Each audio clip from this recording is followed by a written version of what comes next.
D J گانے والے کے ساتھ. اب آپ اندازہ لگائیے کس طرح کے مسلمان ہوں گے. کیا پیارے آقا ان سے خوش ہوں گے؟ اب اندازہ لگائیے.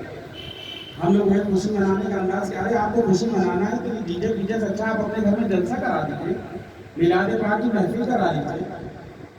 یہ ناچ گانے نہ جانے کتنے روپے تو بک ہوا ہوگا. اور اس پہ ماشاءاللہ جو حساس علماء اہل سنت ہیں وہ اس پہ بیان بھی کرتے ہیں تقریروں میں بھی, بلکہ وہ تو ان کے یہاں نکاح پڑھانے بھی نہیں جاتے جن کے یہاں ڈی جے بج جاتا ہے. مگر اس میں سب کو صرف علماء کرام کے تقریروں سے نہیں, آپ کو خود سوچنا چاہیے کہ اگر آپ کے خاندان میں کسی کے یہاں ڈی جے بجا, پہلے تو اس کو سمجھائیے, اور پھر اگر وہ نہ مانے تو اس کے یہاں نہ جائیے. اس میں کوئی ذاتی ہمارا اپنا فائدہ نہیں ہے یا کوئی ذاتی دشمنی نہیں ہوگی, بلکہ اس پہ آپ کو اجر ملے گا, کیونکہ آپ اس وجہ سے نہیں گئے کہ انہوں نے غلط کام کیا.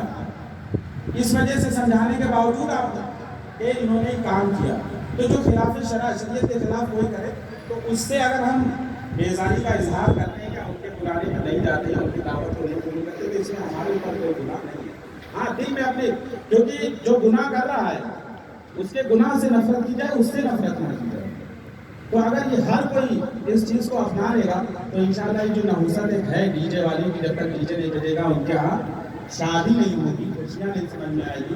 تو یہ کافی حد تک ماشاءاللہ اس میں کنٹرول کیا گیا ہے, مگر ابھی بھی ہے. بے شک تو انشاءاللہ دھیرے دھیرے اللہ نے چاہا تو یہ سب چیزیں ختم ہو جائیں گی انشاءاللہ. اب لوگوں کو ہو گیا ایسا احساس ہوتا ہے کہ اگر ڈی جے بجا تو ان کو نکاح پڑھانے والا جلدی کوئی نہیں ملتا ہے. تو مگر اللہ تعالیٰ سبھی کو اپنے صحیح عطا فرمائے کہ کچھ ہیں جو مل جاتے ہیں نکاح پڑھانے, یہ نہیں دیتے کہ انڈیا ڈی جے بجا یہ کیا ہے, چلے جاتے ہیں نکاح پڑھانے. اللہ تعالیٰ علماء اہل سنت کو سلامت رکھے.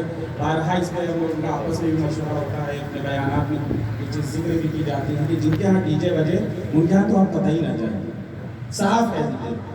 اور کوئی اس میں ایسا نہیں کہ آپ کو شرعی پہ آپ کو حکم لگے گا یا آپ گناہ گار ہو, ایسا نہیں, بلکہ اس پہ آپ کو اجر ملے گا کہ آپ اس وجہ سے نہیں گئے کہ اللہ اور رسول کے حکموں کی نافرمانی فلا کر رہا ہے.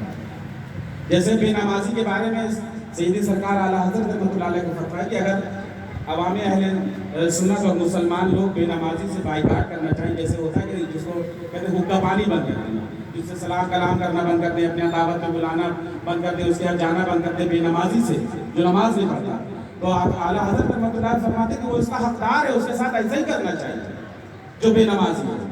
یہ اس کو سلام کا جواب نہ دو, اس کو دعوت میں نہ جاؤ, اس کی کوئی دعوت قبول نہ کرو. تو اب اتنے سخت فیصلے ہمارے اسلاف نے دیے اور ہم اس پہ نرمی کر جاتے ہیں, تو یہ ہماری تھوڑا کوتاہی ہے. ہم سب کو چاہیے کہ اس پہ ہم زور دیں, اور یہ ڈی جے والا تو ایک دم سرے سے ختم ہی کرنا چاہیے, کیونکہ بڑی جو ہے وہ ہوتا ہے, عجیب سا لگتا ہے کہ بتائیے آپ کس طرح کے مسلمان ہیں. شادی خانہ پہ آتی ہے, اس کو سنت کے مطابق ملائیں گے تو بنائیں گے تو کھانا آبادی ہوگی, اور نہیں تو وہ بربادی کا سبب بنے گا. پھر وہ خاندانوں میں ناچاکیاں اور تمام مسائل ہوتے ہیں. بہرحال پیارے آقا علیہ الصلوۃ والسلام کا محبوب بننا ہے تو جو اللہ اور اس کے حبیب نے فرمایا اس پہ عمل کریں گے, انشاءاللہ ہماری دنیا اور آخرت دونوں سوا جائے گی, کیونکہ وہ بڑے شان والے نبی ہیں. اتنی شان والے نبی ہیں, اتنی شان والے نبی ہیں کہ جو وہ اول کی ہیں وہ آخر کی ہیں. بے شک. اور ان کی بعثت سے پہلے بھی لوگ ان کے چرچے کرتے تھے, یہاں تک کہ حضرت عبداللہ بن سلام رضی اللہ عنہ جو توریت کے بہت بڑے عالم تھے, جب اسے